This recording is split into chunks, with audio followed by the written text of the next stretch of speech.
Este episodio es presentado por Teacher Su, clases de inglés online y personalizadas, @Teacher Su Piso.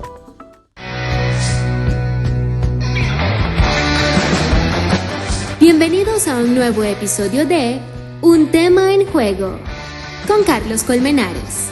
Bienvenidos al séptimo episodio de Un tema en juego. Yo soy Carlos Colmenares, acompañándolo como siempre. Y bueno, agradecido por estos primeros 6 episodios donde hemos tenido invitados especiales, donde hemos podido sacar muchísimo provecho para nuestra vida, para conocer a esas personas que han estado con nosotros. Y hoy no es una excepción. Hoy vamos a estar con un invitado especialista en sacar cosas buenas para la vida, y como siempre, como saben que me gusta bastante el deporte, esta persona, además de sacar muchas cosas buenas para la vida, saca muchas cosas buenas para el deporte y para el deporte nacional, para los venezolanos y para grandes figuras que seguramente ustedes conocen. Hoy le damos la bienvenida al señor Jeremías Álvarez, quien trabajó por muchísimos años con la selección, pero primero presentarlo. Jeremías, un gusto, qué bueno que estás con nosotros. Carlos, el gusto es mío y mucho más escuchando y conversando un poquito de dónde vienes y todo lo que has hecho. Yo creo que aquí el que tiene que dar la pauta en esta conversación eres tú, porque tú, como muchos venezolanos, han superado muchísimas cosas. Lo que pasa que en el deporte tiene la magia de hacer visible lo que para muchas otras personas no tienen esa posibilidad de hacerlo visible. Pero eso es lo que me encanta del deporte, que tiene esa magia de mostrar esos principios, esos valores, ese esfuerzo, el superar obstáculos, la resiliencia, pero hay personas que no los ven en televisión, pero lo hacen hasta con mayor esfuerzo y éxito como tú, como uno de los venezolanos que ha salido de Venezuela buscándose un mejor futuro. Así que te felicito por todo lo que me comentaste ahorita, por el periplo que has tenido para llegar a donde estás ahora, y sé que vas a llegar mucho más lejos, porque el haber pasado, como yo digo, por ese desierto que has pasado, o que posiblemente estás saliendo o sigues estando en él, te va a convertir en una persona mucho más fuerte y mucho más resiliente si tú eres disruptivo como lo estás haciendo tú, que te estás fortaleciendo y estás buscando la manera de salir adelante. Así que mis respetos para ti. No, muchísimas gracias. Si vamos a comenzar así, bueno, lo que se espera es muchísimas cosas buenas. No, gracias. Y de paso vienes de una de mis ciudades favoritas, en el que pasé mucho tiempo de mi vida, parte de mi niñez y mi adolescencia completa la pasé en Barquisimeto, y tengo recuerdos fascinantes. Me encantaba Barquisimeto. Me gusta, obviamente no es la misma que cuando yo vivía allá, pero Barquisimeto es lo máximo. Y me decías que estuviste en uno de los primeros títulos de Cardenales, por allá en el 91. Entonces eres cardenero. 90. Cardenalero total. Ah, mira. De hecho, siempre que en cualquier estado que he ido a trabajar o a dar conferencias, cualquier cosa, siempre preguntaba de manera jocosa que cuál era el mejor equipo de béisbol de Venezuela, y la gente decía Caracas, Magallanes. Y yo decía, bueno, el que tiene el micrófono aquí soy yo, y el que va a decir el mejor soy yo, y es Cardenales y punto. Pero yo siempre era el único de Cardenales, o sea, porque la gente de Cardenales son los guaros, la gente que nació en Barquisimeto, en el estado Lara, en qué sé yo, Carora, todo el Tocuyo, toda esta zona.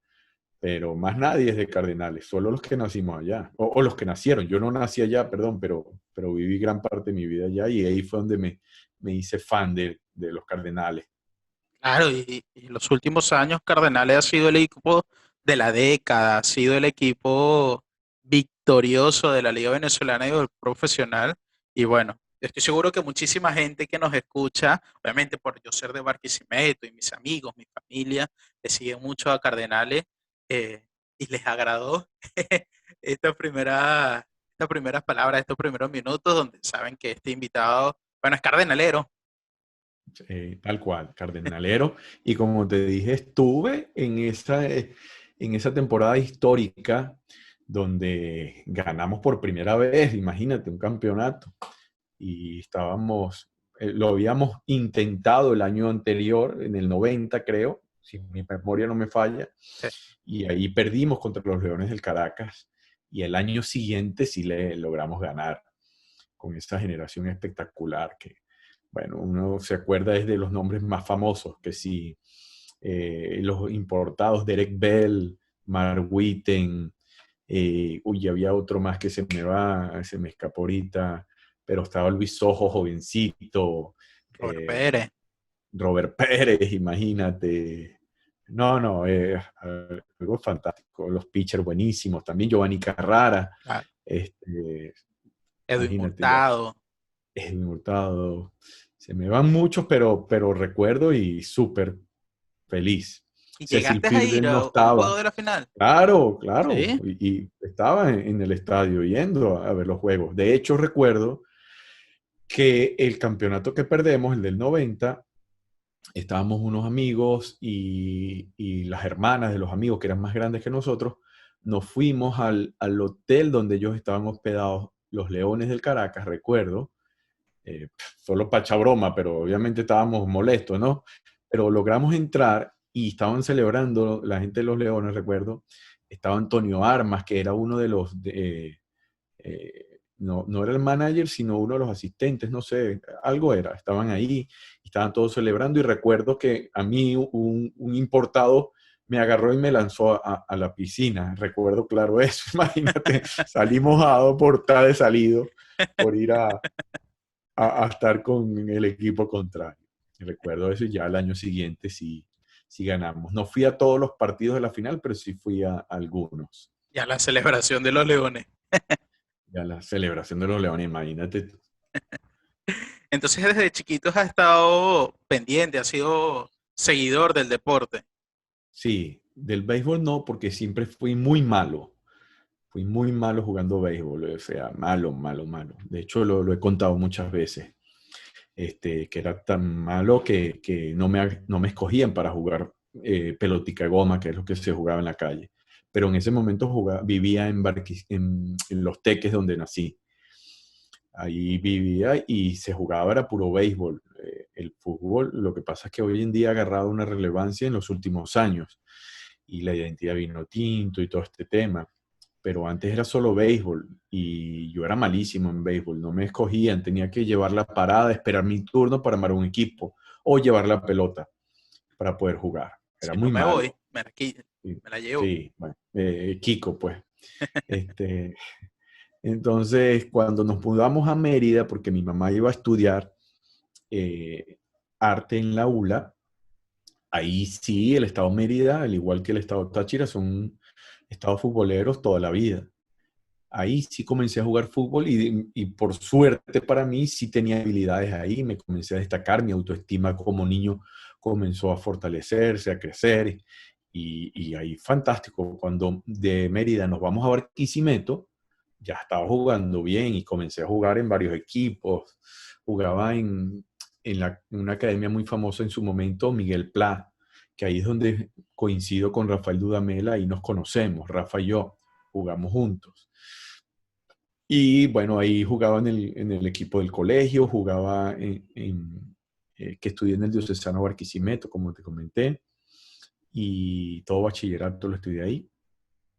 Y jugaba en la selección de Lara, en 3 equipos al mismo tiempo. Era súper fiebrúo, fútbol, y jugaba en la calle todos los días. En Fundalara, donde vivía, en el Parque Santa Elena de al lado, jugaba todos los días futbolito. Eso era una cosa loca, o sea, y parece mentira, pero no estoy exagerando. Era todos los días, de lunes a lunes, todos los días. Llegaba del colegio y me iba a jugar futbolito todos los días. Y si no tenía práctica, me iba. O sea, era una cosa loca. Era fútbol. El béisbol viene por Cardenales de Lara y de hecho, en Fundalara al lado estaba el Parque Santa Elena y estaba un campo de béisbol que no recuerdo el nombre ahorita. El estadio de Ahí Fundalara. el estadio Fundalara, era Sí, bueno, ahí practicaban, era béisbol y que tenía estaba en la muchos amigos. bajadita. Exacto.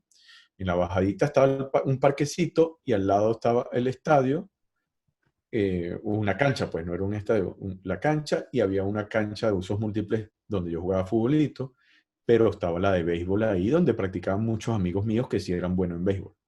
Claro. De hecho, Fundalara no, Barquisimeto, imagínate, tenía grandes beisbolistas, salían de ahí se iban a República Dominicana y después se iban a Estados Unidos. Llegué a tener varios amigos.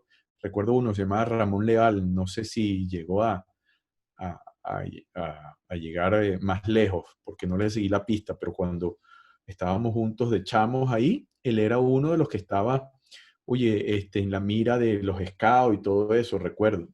Sí, y de Salía ahí de mucha gente. Fundalara ha salido mucha gente. Los Isturi, César Imaiser, Carlos Exactamente. Rivero, Manuel Bueno, Piña, imagínate. Carlos No, Carrasco. De allí de esa grandes. escuelita de Fundalara. Es correcto. Yo era malo en béisbol, pero seguía por Cardenales, pues. Claro, Pero lo mío era fútbol. claro. Y bueno, luego llegaste, bueno, a lo más grande en Venezuela en el fútbol, que fue a la selección. ¿Cómo llegaste, Jeremías, allí? Llegué de tanto soñarlo, de tanto creerlo. Por eso siempre tenemos que tener cuidado con lo que decimos, porque nuestras palabras tienen poder. Y esto no es nada místico ni nada, porque hasta la Biblia lo dice. Y bueno, de hecho, en programación neurolingüística, en PNL, sabemos el poder de nuestras palabras, de lo que decimos. Así que uno tiene que ser muy cuidadoso con lo que uno dice. Eh, y yo siempre dije que yo quería ser de la selección de mi país, siempre quise dedicarme al fútbol. No lo logré como jugador, pero ese sueño estaba aquí en el corazón y ya lo había dicho tantas veces que llegó el momento yo me reencuentro con Rafael en un aeropuerto, ya yo estaba viviendo en Margarita, muchísimos años después, obviamente. Yo le había seguido la pista a Rafa, nosotros habíamos coincidido en el equipo Miguel Pla, habíamos jugado algunos partidos juntos, él ya era más famoso porque jugaba mundialitos y todo este tema, ya él depuntaba de que se iba a dedicar a esto de manera profesional. Y le seguimos la pista, muchos de nosotros, todo el éxito que tuvo, ya se había retirado como jugador y me lo encuentro en Maiquetía. Yo venía de un evento de liderazgo, iba a Maiquetía por la mar y él iba a otras zonas. En fin, nos encontramos y lo veo leyendo un libro que se llama Los Cuatro Acuerdos de Miguel Ángel Ruiz. Y me lo acerco, Rafa, ¿te acuerdas de mí? ¿Cómo estás, Jeremías? Él no se acordaba de mí, pero ahí, porque ha jugado con tanta gente, imagínate. Pero él es muy educado, entonces nos sentamos y comenzamos a conversar. Yo le dije, mira, Miguel Pla, bueno, él ató cabos ahí, pero nunca se acordó de mí. Pero igual nos quedamos hablando ahí un rato y le dije, oye, te felicito, Rafa, ojalá todos los deportistas entendieran la importancia de ganar primero en la mente. Así hay más probabilidades de ganar en el terreno, las emociones, hay que saberlas poner a tu favor y todo ese tema, porque ya yo había sido no solo futbolista, sino que también pasé una etapa bien linda con el taekwondo también, que me fue muy, muy bien. Y tuve algunos episodios negativos en su momento, pero que me ayudaron en el futuro a encaminarme en esa área emocional y de entrenamiento mental para los deportistas. Entonces le digo que chévere, que intercambiamos pines, no había celulares, era BlackBerry. Eso fue en el 2011 más o menos. Y comenzamos a restablecer una amistad que yo pensé que teníamos, pero nunca había porque él no se acordaba de mí.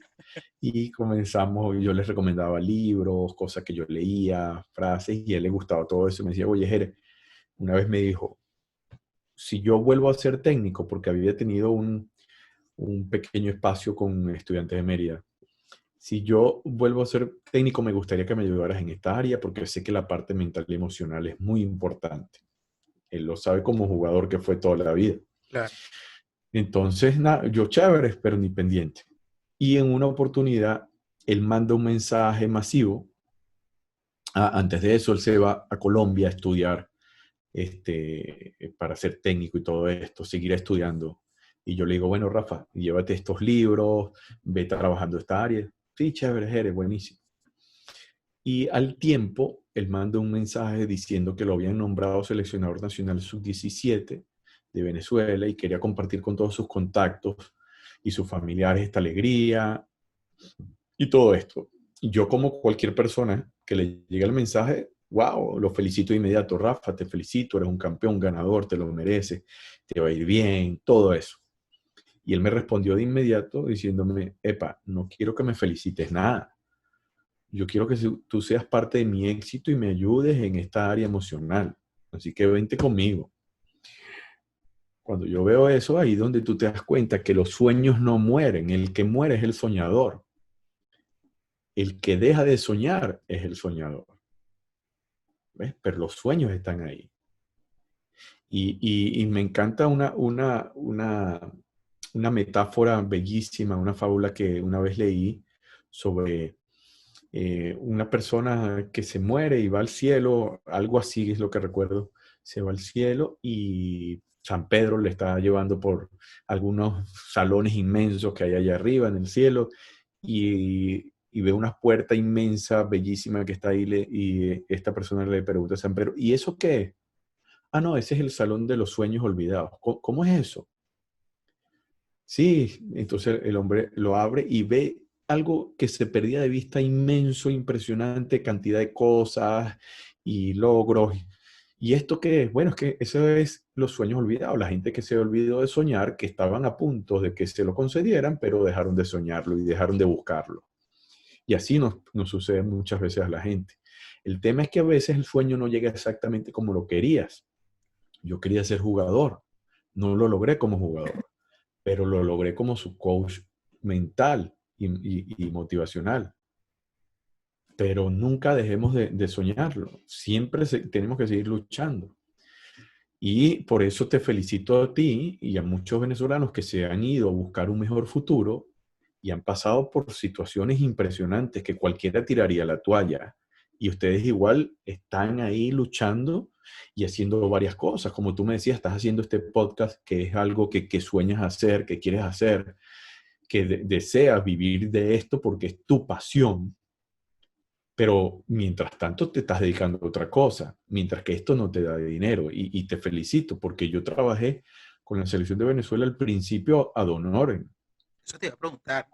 Porque no, cuando comienzo con la sub-17, me voy con Rafa, nos encontramos en Puerto La Cruz, eso eran las eliminatorias de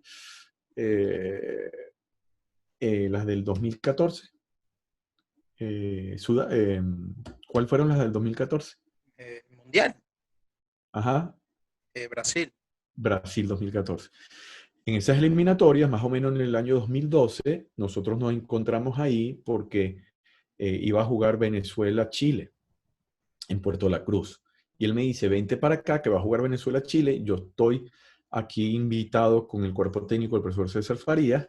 Así conoces a César Farías, conoces a todo el equipo y ahí cuadramos todo para trabajar la sub-17. Yo, dale, chévere, me fui para allá. Llego a Puerto La Cruz, estoy con ellos, con el cuerpo técnico, están los jugadores, un sueño para mí, estaban todos esos que tú ves por televisión, que tú admiras, porque es lo que tú siempre quieres. Pero me siento con Rafa, me presenta a César Farías, me presenta a los asistentes, a todo el mundo, me presenta a Joseph Cañas, que iba a ser el preparador físico de él, y me dice, bueno, ustedes dos son los primeros que yo estoy llamando para que estén conmigo, el preparador físico y yo. Nosotros tres fuimos los que iniciamos. Después de ese mismo día, nos presentan, digo nos porque también se lo presentaron a Rafa, el que iba a ser el coordinador de la selección nuestra, que es José Antonio Quintero. Ese mismo día nos los presenta. Barquisimetano, creo que también. Barquisimetano, claro, total. Guaro, vive allá todavía. Sí. Entonces nos los presentan ahí. Así que ese día se conformó la base del cuerpo técnico que nos acompañó por hasta el final, Claro. que fue Joseph Cañas, José Antonio Quintero, obviamente Rafael Dudamel y yo. Nosotros cuatro fuimos los que iniciamos ahí.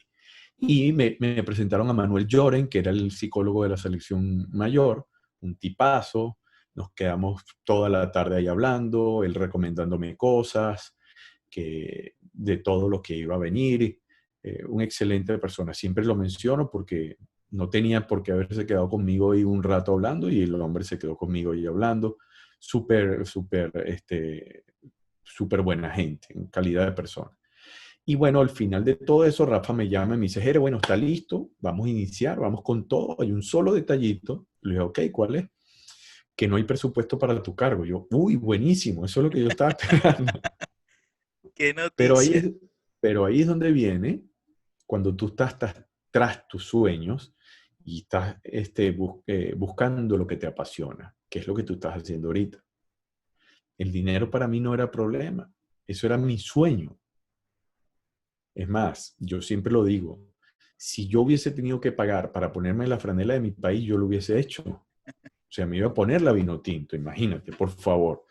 Y de paso me van a pagar por eso. No, yo ni lo tenía contemplado. Así que bienvenido. Nada, no hace falta. Lógico que me pagaban pasajes cuando viajábamos, viáticos y ese tipo de cosas, pero no tenía honorarios profesionales. Y siempre fue así.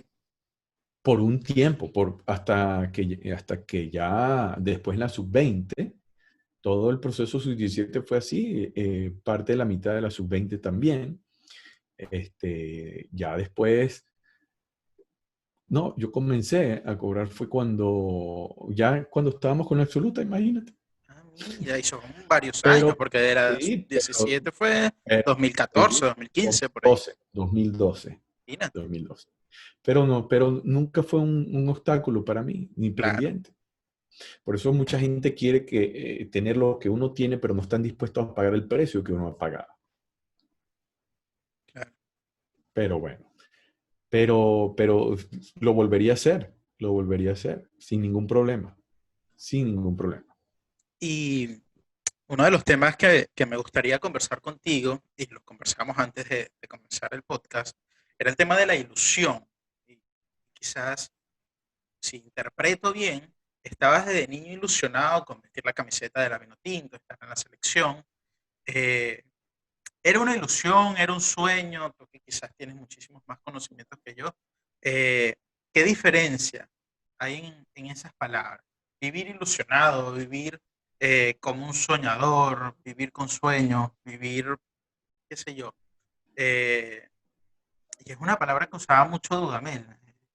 Anoche veía entrevistas y en una de las presentaciones, cuando le hicieron, cuando le dieron el cargo de la selección absoluta, decía, vamos a vivir con la ilusión de ir a un mundial y somos de talla mundial, pero siempre estaba esa ilusión de un poquito más.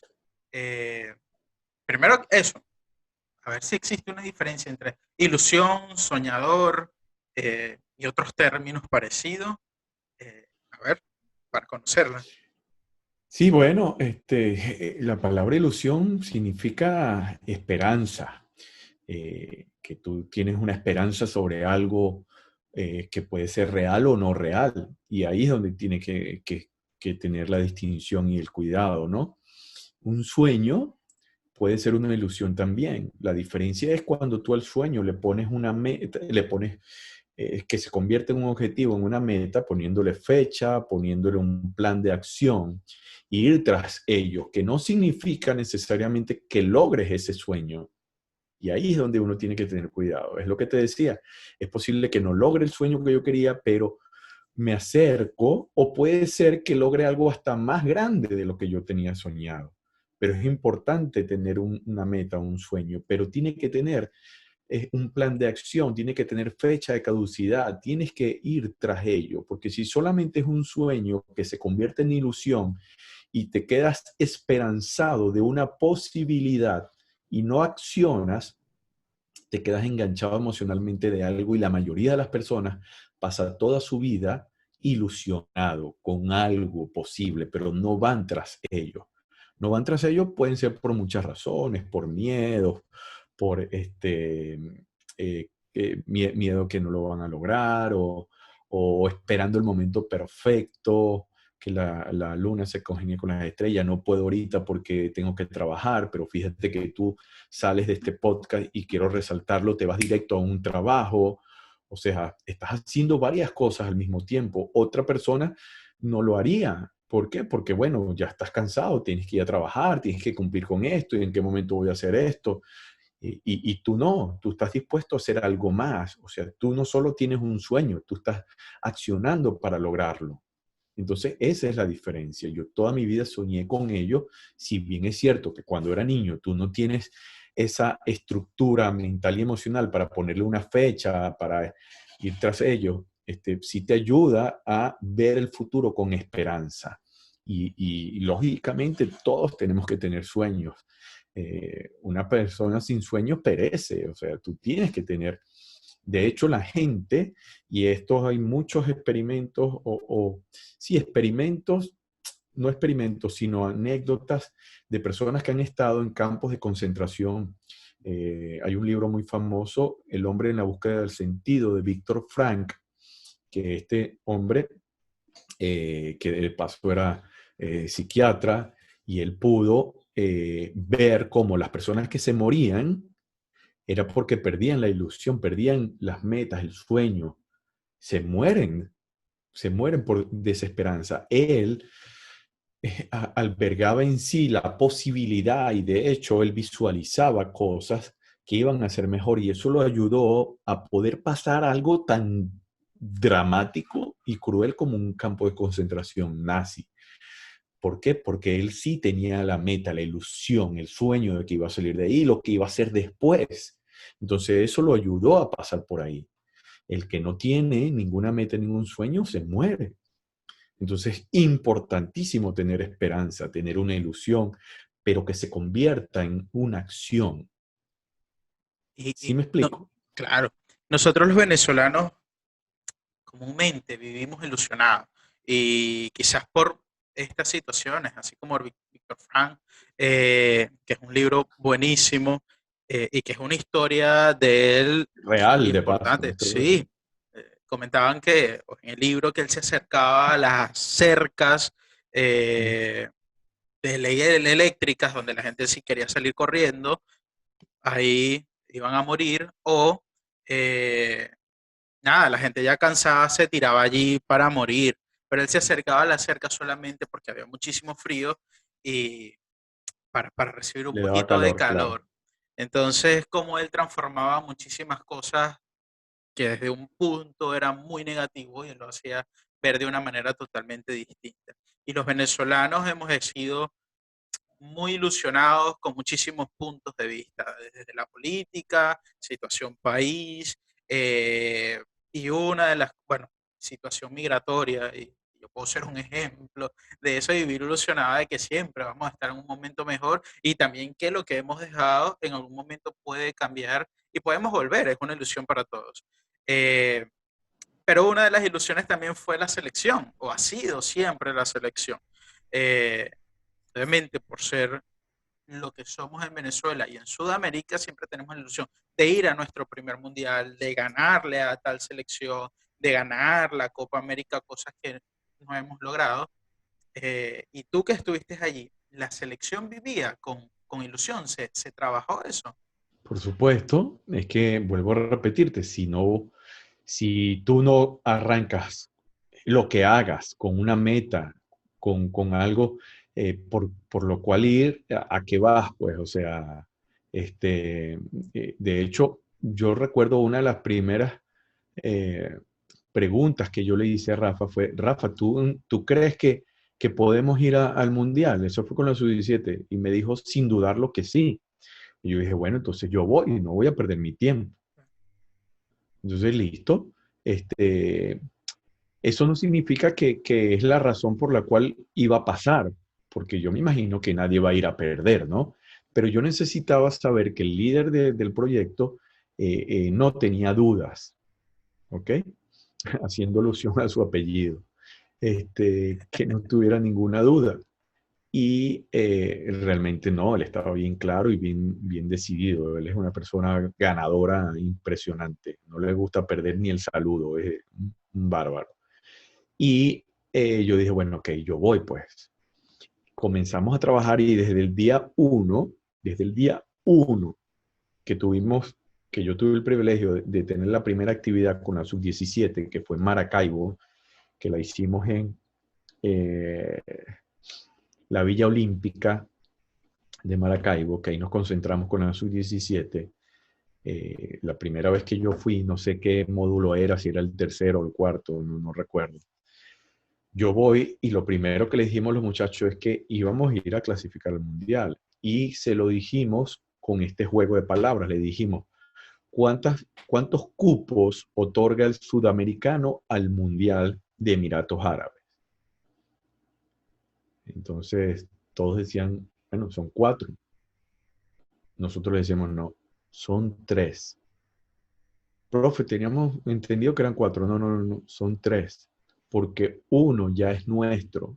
Y lo que vamos allá es a buscar lo que ya es nuestro. Entonces comenzamos a trabajar con ellos en eso, de que ya oro era nuestro y siempre se lo preguntábamos. ¿Cuántos cupos otorga el sudamericano al mundial? 3. ¿Por qué? Porque uno ya es nuestro y vamos a buscarlo. Y así estuvimos, cosas como esas, desde el día 1. Y bueno, muchos trabajos, ¿no? Pero íbamos, claro de que lo íbamos a alcanzar. Tú no puedes ir a buscar algo que no crees que lo vas a lograr, porque ya perdiste, pues. Nosotros estábamos convencidos de que lo íbamos a lograr. Y bueno, vaya si lo logramos, porque ese fue un campeonato histórico que hablan más del subcampeonato mundial por lo que significa, pero ese suramericano, nosotros quedamos subcampeones de Sudamérica empatados en punto con Argentina, nos ganó fue por golaveraje. Imagínate, por 2 goles averaje nos ganó. Pero perdimos un solo partido de 9 partidos. Fue algo brillante, o sea, espectacular, espectacular. Un torneo de sueño. Y cuando se llega a la absoluta, comenzaron a utilizar la frase somos de talla mundial. ¿Tú tienes algo que ver con eso? ¿Tienes autoría de esa No, frase? esa es de Rafa, esa fue de Ok. Rafa. Él fue el que creó eso y bueno, todos lo acompañamos en eso. Claro, es que si tú no te crees que eres de talla mundial, o sea, no vas a competir al mismo nivel. Los seres humanos vivimos es al nivel de nuestras creencias, no al nivel de nuestras capacidades. ¿Ok? Entonces, tú puedes tener mucho talento y siempre lo hemos tenido, pero si no crees que está al nivel, no lo vas a lograr. Es más, hay personas que tienen menos capacidades, pero más creencia y lo logran. Entonces, todo está en la creencia. Lógico que tienes que tener el talento para estar en una selección, para competir, eso es lógico. Pero al final lo que decanta es la creencia. Entonces tú tienes que creer que eres de talla mundial para poder competir a nivel mundial. Porque lo que pasa es que la gente, queremos todos ir al mundial y sí, pero cuando tú comparas también las selecciones con las que competimos, wow, yo recuerdo después de esta Copa América de Brasil, que bueno, perdemos otra vez contra Argentina, nos tocó, porque también en la Copa Centenaria llegamos a cuartos de final invictos las dos y perdemos contra Argentina también. Pero después de esa Copa América, recuerdo que Tomás Rincón me escribe, me dice, Jere, ¿ya viste el documental de Amazon Prime de Brasil que gana la Copa América? Le dije, no lo he visto. Bueno, velo, porque estoy más orgulloso de lo que hemos hecho al ver con la calidad de selecciones que nosotros hemos jugado. Estoy orgulloso de todo el cuerpo técnico, no solo de sino de los anteriores, de todos los procesos, de todos los jugadores, porque nosotros competimos contra selecciones que están en un nivel mucho más grande de nosotros en estructura. Por eso que Rafa hace poco lo entrevistaron y él dijo que tenemos el talento, pero no tenemos la estructura. Y la gente comenzó a acribillarlo. No, mira, el que decide de talla mundial. Es que es la estructura organizativa, dirigencial, todo eso no está al nivel. El fútbol venezolano tampoco está a nivel organizativo. No hablamos de calidad humana, del talento, hablamos de la estructura y es obvio, el que no lo quiera ver, o sea, por favor. Entonces tú compites, imagínate con Brasil, por ponerte un ejemplo, que la estructura que tiene es impresionante, es de 5 campeonatos mundiales, por eso son los únicos que lo tienen en el mundo. Oye, papá, y todos los jugadores juegan, todos los 11, no los 11, los 50, 60, bueno, no sé cuántos equipos puede sacar Brasil competitivo, cuántos 11 puede sacar, pero todos juegan en equipos élite. Equipos élite, te digo que siempre están entre los 3 primeros de cada torneo. Nosotros no tenemos ningún jugador que esté entre los 3 mejores equipos de ningún torneo. Entonces, tienes que ser consciente. Entonces, Tomás me decía, oye, me siento muy orgulloso de lo que hemos logrado, pana, o de lo que estamos logrando, porque mira, con toda esa diferencia abismal, sin embargo, nosotros le ponemos el pecho. Entonces, por eso es que el fanático no hay que pararle, y con todo el respeto al mundo lo digo, porque hablan simplemente de manera visceral, emocional, descargan todas sus frustraciones en los que sí están en la arena luchando y echándole pichón, como son estos chamos, que se van a enfrentar a selecciones que tienen una diferencia abismal y los tipos luchan y ganamos a veces. Y O lo, sea, imagínate, por el y lo amor que de te Dios. decía Tomás, eh, quizás es ejemplo de lo que decías de ilusionarnos con base, o sea, ser realista a lo que queremos lograr y tomando en cuenta lo que tenemos para lograr. O sea, no se basaba en, Bueno, bueno, vamos a ganarles a Argentina o a claro. Brasil. Sin embargo, realista no me gusta la palabra realista, porque nada grande se ha logrado con personas realistas. O sea, tú tienes que atreverte y tienes que ser un loco tal cual. La gente que es loca, para mí no es loca, sino que es atrevida, son los que logran cosas significativas. Si nosotros no hubiésemos sido atrevidos, no hubiésemos logrado nada de lo que hemos hecho, porque no es lógico, no es real. Entonces no hay que ser realista. Claro, hay que ser objetivo, no ser un loco, decir que, ok, ni siquiera hemos clasificado la primera vez a un mundial de mayores y vamos a decir que en Qatar vamos a ser campeones del mundo. Oye, eso sería un poco fuera de lo real, de lo lógico, como tú dices, pero sin embargo, si clasificamos, que yo aspiro que este sea el mundial que se clasifique, a pesar de estas derrotas que han habido, porque el talento humano se tiene, todo se tiene, si se logra, si ya estás en el mundial, vamos a ir a ser campeón del mundo. Igual, lo peor que puede pasar es que perdamos, pero lógico que tienes que ir con esa ilusión, ¿no? Claro.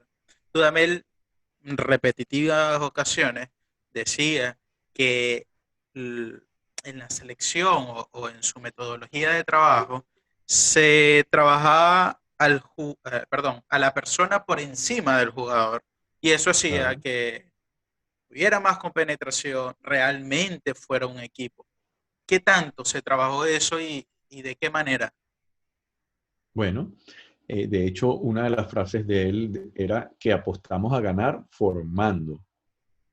Nosotros apostamos a ganar formando, porque en consenso con todo el cuerpo técnico estábamos todos de acuerdo y conscientes de que si trabajamos el ser humano, potenciando el ser humano va a ser mejor profesional. No es al revés. Tú no potencias al profesional para que sea mejor ser humano. A mejor ser humano, mejor profesional. Y en sí son seres humanos que se dedican al fútbol, es otra cosa, pero son seres humanos. El pionero del coaching en el mundo, Tim Galloway, que escribió El juego interior del tenis, él decía que a veces a la gente se le olvida que el que carga la raqueta en la mano es un ser humano. Entonces, que siente, que padece, que tiene dificultades, igual que todo el mundo. Entonces, la gente le exige todo el tiempo resultados a estas personas, pero son seres humanos que se equivocan, que tienen errores, que tienen miedos también, toditos tienen miedos, y a pesar de eso, igual se exponen. Por eso que la gente es tan fácil ponerse al frente del televisor y criticar a ellos. Y yo, antes de estar en la selección de Venezuela, yo daba algunas conferencias que siempre he dado, y de liderazgo, trabajo en equipo, lo que fuera. Y recuerdo que yo decía ya yo decía esto, por eso que tú tienes que tener cuidado con lo que dices. Ya yo decía, imagínate, haciendo un símil de lo que tú haces con la selección de Venezuela, si fueran o si fuesen a hacer la selección, fueran a citar los que van a ir a la selección, tú haciendo lo que haces, ¿serías convocable para la selección de Venezuela? O sea, tú lo que haces lo haces con excelencia y lo haces con todo como para tener la autoridad moral de ser convocable a la selección de Venezuela. Si no lo eres, no tienes moral para criticar a ellos. A los que sí están. Claro. Y es un símil en lo que tú hagas, lo que sea. O sea, en lo que tú haces, tú serías del nivel de estar convocado para hacer la selección de tu país en eso. Si no lo eres, entonces no tienes moral para criticar a estos que sí se fajan para llegar a ese nivel, para estar ahí y para de paso ir a defender tu bandera y estar ahí fajado, y que tú vengas y los critiques tan fácil. O sea, es muy fácil criticar desde afuera. ¿Qué No fue lo sabes todo el más, esfuerzo que tienen que hacer.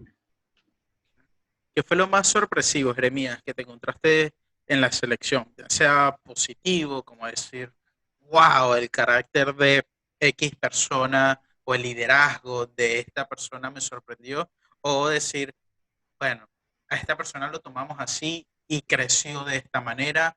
Bueno, no sé, ver cómo quizás también alguien con un talento fenomenal eh, no lo supo aprovechar por el tema mentalidad.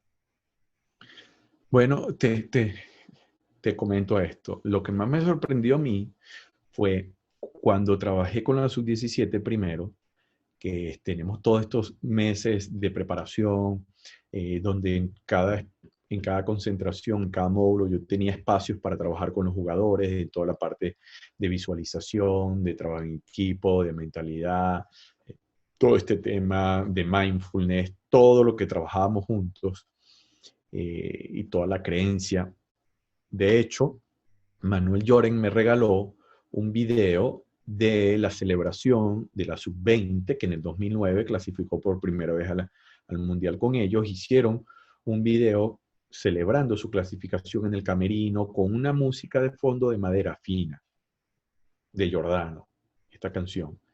Ese video yo se los ponía a la sub-17 en todas las concentraciones y les decía, visualícense que ustedes son los que están celebrando. Vean ese video, pero viéndose ustedes celebrando cuando clasifiquemos. Se los ponía mucho. Entonces, los chamos se la creyeron tanto, se la creyeron más que yo mismo. Te lo confieso, siempre lo he dicho. O sea, ellos se la creyeron más. Tanto es así que recuerdo estar en el túnel para salir al campo, en el suramericano, ellos ahí y el otro equipo aquí, y los nervios. Era mi primera experiencia internacional en el fútbol y yo estaba ahí, yo estaba asustadísimo. O sea, Dios mío, y estos chamos todos estaban, tú los veías con una determinación impresionante. Y yo, pana, estos tipos se la creyeron de verdad, o sea, impresionante. Y eso me sorprendió mucho, porque yo en realidad no sabía ni siquiera a veces cómo manejar los miedos que yo les decía a ellos cómo hacerlo. Porque es muy fácil decirlo, la cuestión es hacerlo, ¿verdad? Por eso es que hay mucha gente que se la sabe toda más una, pero no hace nada. Por eso que hay una frase que me gusta, que yo escucho con atención a la gente que dice tener la razón, pero solo sigo a aquellos que tienen los resultados. Entonces, ahí, esa fue mi primera experiencia que lógicamente me ayudó para después yo mismo también manejar todas esas emociones y tener más autoridad moral con resultados para enseñarle a los demás a hacerlo.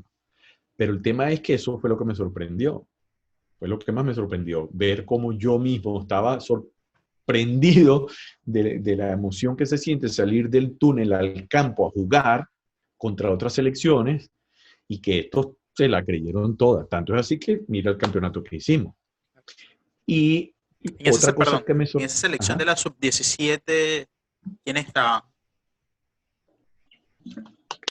¿Quiénes estaban? Bueno, te pongo desde el arco. Baker Velázquez era el arquero. Jugábamos con una línea de tres, que era Marrufo, Claro, José José Marrufo, Marrufo. Franco Díaz y Juan Tineo.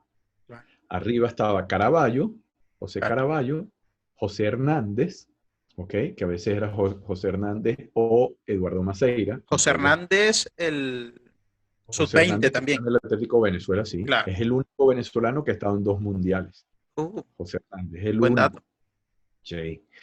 Ok, entonces estaba José Hernández, que se cambiaba con Eduardo Maceira. En el centro estaba Gabriel Benítez, el gato, con Francisco Lamantía. Claro. Y después estaba David Salman, y estaba Ponce y Andrés Ponce y Ronaldo Peña. Peña. Claro. Ese era el equipo titular. Obviamente habían otros recambios, pero ese es el equipo, imagínate. Y ese fue un equipazo, jugábamos 3-4-3, una cosa espectacular, espectacular, fue brillante ahí. Otra cosa que me sorprendió muchísimo es ya cuando estoy con la selección adulta, que es, imagínate, la gente que tú admiras, respetas muchísimo, y tú tienes una imagen de ellos, no sé qué esperarte, y cuando los conoces, nada, son, todos son gente de un corazón impresionante, una calidad humana, humildes, una belleza. Eso me sorprendió gratamente, ver que son gente de muy alto nivel humano. ¿Qué aprendiste del grupo, Jeremías?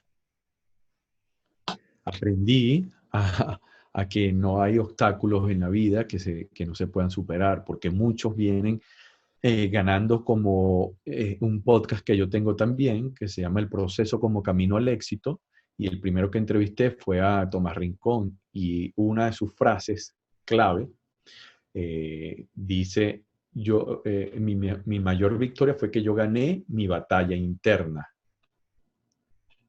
porque son todos esos miedos que tenemos todos, en realidad, de dónde venimos y en la persona que te vas convirtiendo en el proceso. Entonces, ganar esa batalla interna es lo más importante. Por eso es que la batalla más importante se gana primero en la mente. Y ese es el nivel de las creencias. ¿Me sigue? Por eso te decía que no vivimos al nivel de las capacidades, sino vivimos al nivel de las creencias. Ya una vez que tú logras creer en ti y en tus capacidades, ya te pierdes de vista. Entonces, eso es lo que más aprendí, ver cómo cada uno de ellos con distintas batallas internas las han ido ganando y se han superado y se han convertido en mejores personas. Te pongo un ejemplo, Ronald Hernández, por ejemplo, que viene del Corozo, por allá en Barinas, que me sorprendió su historia porque él comenzó en el fútbol a los 14 años, 15 años. Ya grande. Comenzó tarde, y él va a unos try-offs que hacía el Zamora cuando estaba Chita San Vicente en el Zamora para buscar talento allá. Y él fue a ese tryout el último día de ese tryout, no ni siquiera iba a ir. Un amigo fue el que casi que lo incitó y lo llevó, y ahí lo vieron y lo dejaron. Y hoy en día esa persona que viene de ahí con una cantidad de limitaciones e historias poderosas que él tiene internas, que las contó internamente, y esa es una anécdota que te puedo contar ahorita de la sub-20 antes de ir al Mundial. Impresionante todo lo que ha superado, y hoy en día está en Europa, lógico, no está en una liga top todavía, pero él tiene para estar en una top, y ya está hablando inglés y todo. Imagínate cómo se ha superado ese hombre de donde venía, hermano. O sea, esas son las historias poderosas. Ahora, fíjate esto. Estábamos en Novara, Italia, antes de irnos al Mundial en Corea del Sur. Estamos ahí y me toca hacer una actividad y hago una actividad con ellos, con los jugadores.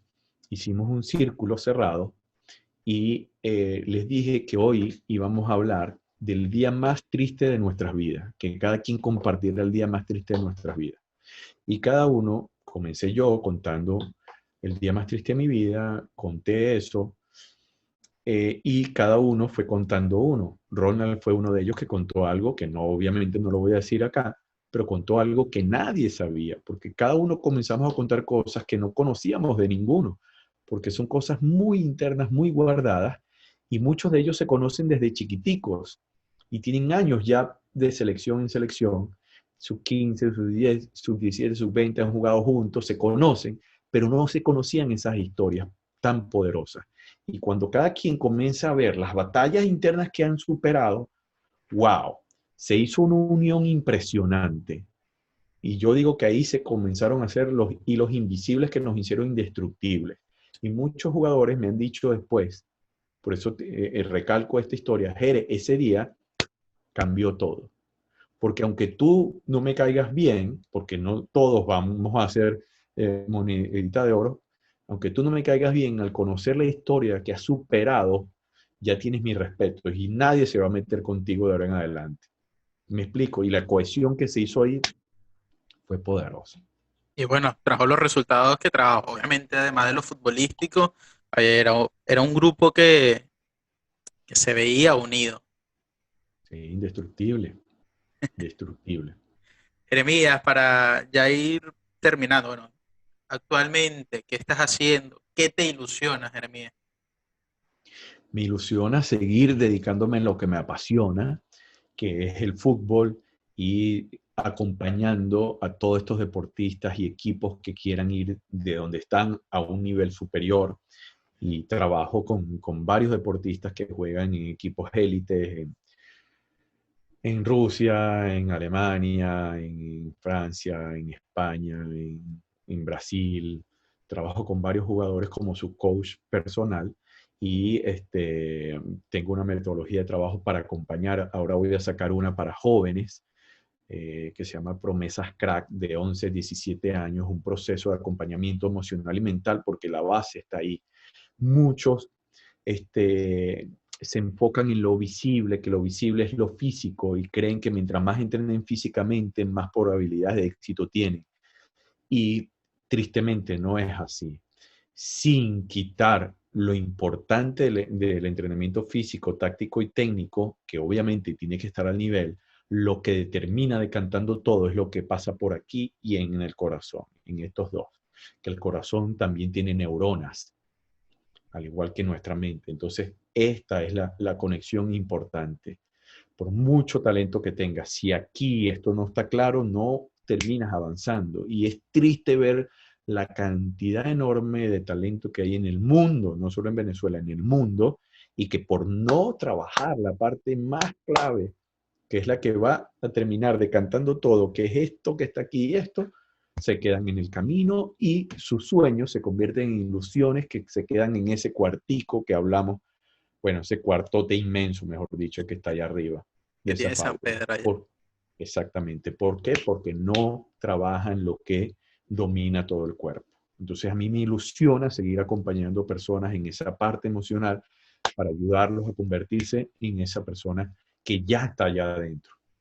Bueno, Jeremías, yo encantado de estos minutos que nos regalaste. Hemos tenido en este 7º episodio un invitado de talla mundial y bueno, que nos ha enseñado, que seguramente nos ha motivado muchísimo y te agradezco un mundo el tiempo que has sacado para nosotros. No, gracias a ti, Carlos, y te felicito por todo lo que estás haciendo. Estoy convencido de que con esa resiliencia que estás demostrando, esas ganas, ese ímpetu, vas a lograr no solamente este podcast, sino todo lo que te propongas en la vida. Nunca dejes de soñar, pero con acción, ¿ok? Con metas y sin miedo. Lo peor que puede pasar es que no suceda. Y en el proceso te conviertes en una mejor persona, merecedora de sueños más grandes. Así que siga adelante, papá, y mucho éxito, y Dios te bendiga.